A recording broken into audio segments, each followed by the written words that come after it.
It was a cold October evening in the small town of Willow Creek, Montana. The wind howled through the pine trees, and the sky was a dark shade of violet when Sheriff Dale Carter received the call. "We found him, behind the gas station," the voice said, trembling. "It's Mr. Hensley.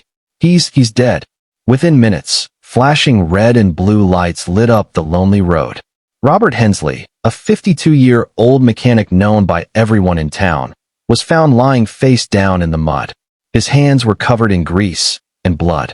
There were no witnesses, no camera footage, no weapon, only a strange set of footprints leading into the woods, and then nothing.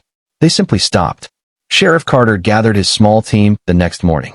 They questioned everyone: the gas station owner, the night shift worker, even Hensley's neighbors. One name kept coming up: Clara Evans, a young woman who had once worked for Hensley at his garage.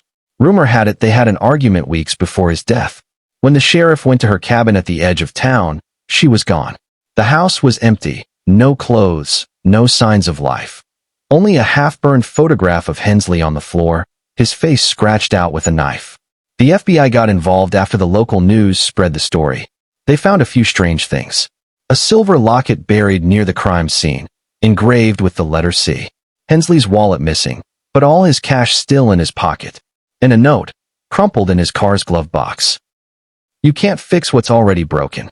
They traced the locket to a local jewelry store, but the owner said he'd sold hundreds like it. No match could be made. As days turned to weeks, new rumors started. That people saw lights in the woods at midnight, that Clara's voice could be heard calling from the creek, or that Hensley's truck engine started by itself some nights. 6 months later, the case went cold. The police found no fingerprints, no DNA, and no one could find Clara Evans.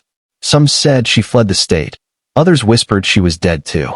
Sheriff Carter retired the next year, haunted by the case. He kept the burned photo and the silver locket locked in a drawer. But sometimes, on stormy nights, he swore he could hear footsteps outside his house, the same slow steps that had stopped in the woods that night. When he looked out the window, the street would be empty, except for a faint light glowing near the creek. To this day, the murder of Robert Hensley remains unsolved. The case files rest in a dusty box inside the Willow Creek police station, marked only with the number #47-03. Some say justice was never found. Others say the truth was buried, deep beneath the pine trees, along with Clara Evans' secret.